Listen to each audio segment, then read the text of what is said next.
Affaire Ouais, Epstein, 2 minutes, c'est bon. rupture, on est large. Ouais, rupture avec le déni. Fabrice Epelboin met une journaliste en PLS.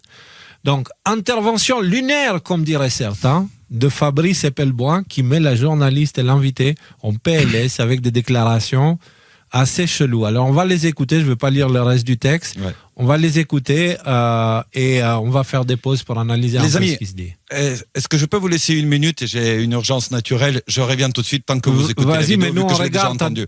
Ouais, voilà, tu as déjà regardé. Alors, on regarde, vas-y. Quand on creuse un peu l'affaire Epstein, on s'aperçoit que c'est le fonctionnement quotidien des systèmes démocratiques. L'affaire du Safari Club est très intéressant là-dessus. Alors attendez, vous dites c'est le système quotidien, vraiment? Oui. Mais c'est d'une banalité. C'est-à-dire mêler pouvoir, sexe, agent, criminalité, pour vous, c'est banal? C'est absolument banal. C'est-à-dire, dites-nous plus, parce que là, excusez-moi, je ne connais pas de dirigeants politiques forcément qui sont mêlés dans tous les réseaux pédocriminels. Vous avez peut-être zappé des cours d'histoire dans votre école de journalisme, mais je veux bien que vous me les rappeliez alors. Dans les années 70, on a eu une affaire qui s'appelait la Commission Church aux États-Unis, qui a révélé les pratiques absolument abjectes de la CIA, infiltration de la presse, manipulation de l'opinion publique, assassinat politique. Donc pour vous, c'est pas cette affaire Epstein, finalement, c'est dans la lignée des choses, ça ne vous étonne pas? Epstein, dans l'histoire, était, entre son passage à Bernstein et le moment où il est devenu indépendant, était l'un des grands magiciens de la finance de l'époque pour déplacer des fonds occultes. Ce qui, à l'époque, n'était pas quelque chose que les services de renseignement maîtrisaient. C'est pour ça qu'il apportait des compétences précieuses. Et puis, il avait une compétence clé qu'il mettait en avant dès sa première entreprise à sa sortie de Bernstein, qui était récupérer les fonds cachés par des dictateurs de façon à récupérer des produits financiers. On trouve même les traces de cette activité sur les fonds de Mouammar Kadhafi en Libye, où il échangeait dans les emails qui ont été récemment mis sur la place publique, des intentions avec un partenaire d'affaires pour récupérer les avoirs de la Libye et avoir des commissions de l'ordre de $1 milliard là-dessus. Donc l'origine de sa fortune est plutôt liée à ça qu'à... Donc vous arrivez à quelle conclusion, pardon? Que c'est comme ça que fonctionnent des démocraties. Alors, Aude Loyau, je vous vois depuis tout à l'heure, effectivement, être assez... Déjà ça, là, on peut déjà... c'est la fin du déni, hein. Là, Fabrice Epelboin, c'est quelqu'un, j'ai eu l'occasion de le rencontrer avec Thinkerview à l'époque, on avait fait quelques interviews ensemble et on avait pas mal échangé. Et ce que j'aimais bien chez ce gars-là, c'est qu'il avait quand même une connexion avec le réel, peu importe les milieux dans lesquels il évoluait. Et il était assez... il n'en avait rien à foutre. Il te disait ce qu'il pensait, puis il te donnait les faits. Si ça ne te va pas, c'est ton problème, pas le sien, tu vois. Et il est très factuel dans ce qu'il dit. Il argumente. Et là, il vient et il te dit, c'est ça les démocraties qu'on a créées, en fait. C'est ça, les démocraties, elles fonctionnent comme ça. Et ne pas le savoir, c'est juste vivre dans le déni. Et tu as la journaliste qui est l'exemple type du déni occidental, de la bien-pensance. Nous, on est les gentils et puis on fait que le bien autour, etc., sans voir les conséquences de leur pays au reste du monde, tu vois. Comme on a parlé de la Libye, là, il parle de la Libye. Il faut pas oublier que c'est la France qui a déclenché la guerre en Libye. Tu vois. Donc, ça veut dire que le contribuable français il a participé à cette guerre qui, plus tard, on apprendra qu'elle n'a été pas faite pour les raisons évoquées. Tu vois. Et donc, au final, en plus de ça, ils ont volé l'argent de Kadhafi au lieu de le donner au peuple libyen, tu vois, parce que si Kadhafi l'avait volé des Libyens, ils auraient dû le rendre, pas le récupérer. Tu vois ce que je veux dire? Et donc, voilà, on continue encore un peu, ou vous voulez ajouter des choses? C'est-à-dire que moi j'ai un truc quand même à ajouter, c'est-à-dire qu'il parle du fonctionnement des démocraties et effectivement il donne des exemples de comment fonctionnent les démocraties.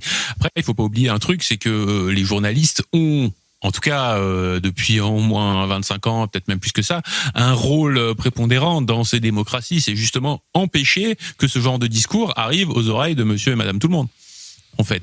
Et en fait, c'est ça qui est inédit en ce moment, c'est qu'on se retrouve avec des discours comme ça qui passent sur BFM TV en ce moment, avec des affaires Epstein qui sont exposées aux yeux de tous en ce moment. Donc, en gros, est-ce que elle est vraiment naïve ou est-ce que elle fait son rôle de oh là là, mais mon Dieu, comment osez-vous dire ça? C'est un petit peu ça la question que moi je me pose là en voyant cet extrait-là. Écoute, on regarde la suite et puis on verra. À moins qu'on soit devenu blanc comme neige depuis cette époque. Alors, on va écouter Aude Loriot vous répondre. Non, mais c'est pas ça, mais c'est juste...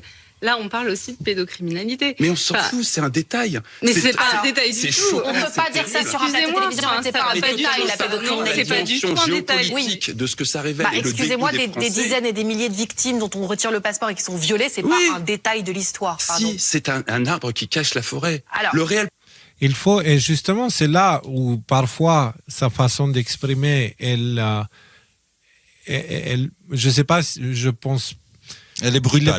Il n'est pas en train de dire que ce n'est pas important. Il est en train de te dire autre chose. C'est que cette chose à laquelle tu accordes tellement de l'importance, c'est juste l'arbre qui cache la forêt. Parce que oui, c'est dramatique d'avoir la vie de dizaines de milliers d'enfants, etc., mais il ne faut pas oublier que toutes ces choses-là se produisent pour contrôler des dirigeants politiques et influencer des dirigeants politiques, etc., pour donner ensuite des décisions politiques qui impactent la vie de millions de gens. Il y a des guerres qui sont faites pour ça. Il y a la guerre en Irak, il y a la guerre en Afghanistan, il y a la guerre en Libye. Et là, on parle de millions de morts. Donc, si tu veux... n'est pas confondre le quoi et le comment. C'est-à-dire qu'il dit le trafic d'humains, les crimes contre les enfants, etc., c'est le comment.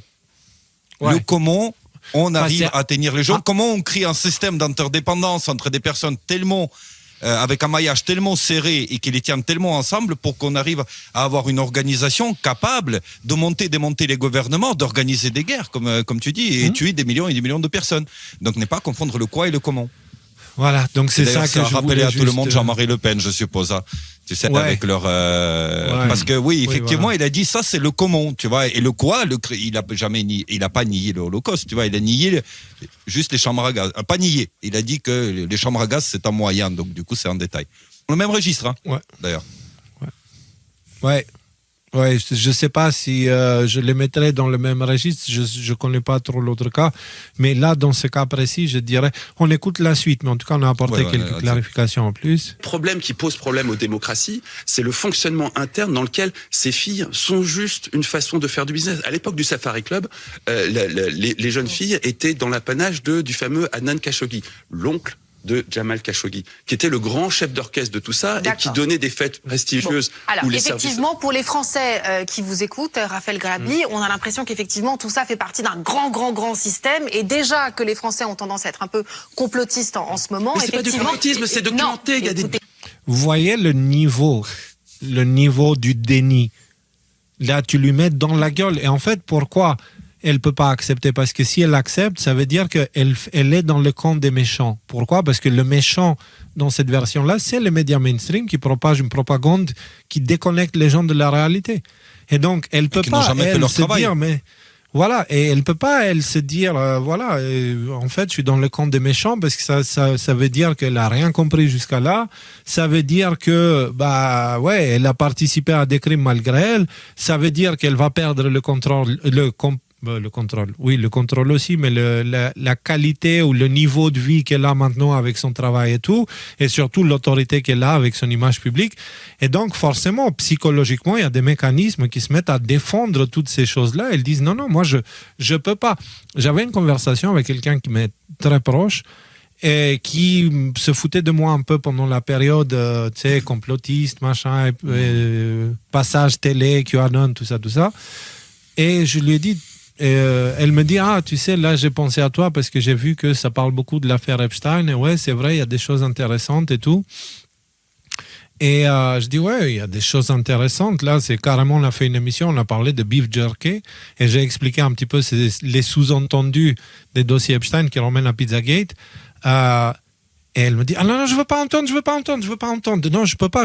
Et genre, une réaction épidermique au mode, elle parlait très fort pour me couper la parole, pour pas qu'elle entende ce que j'allais dire, comme si j'allais lui forcer la main, tu vois, alors que non, elle pouvait juste me dire, ouais, non, c'est pas un sujet qui m'intéresse. Non, là, c'était une réaction au mode, non, comme ça. Et je dis, mais, elle dit, non, je peux pas imaginer. Je peux pas imaginer ces choses-là. Si je les imagine, c'est fini, je suis morte. Donc, et là, je me suis dit, aïe, ça va faire mal, tu vois. Et c'est pour ça, on est dans cette situation, c'est pour ça que je parle de structure psychologique, de bulles de perception et de toutes ces choses-là, parce que maintenant, il faut se préparer. Nous aussi, on est susceptible de tomber là-dedans, malgré la préparation. Tu vois, il va y avoir un moment où on va devoir dire au revoir à tout ce qu'on pensait savoir et s'ouvrir pour quelque chose de nouveau, tu vois.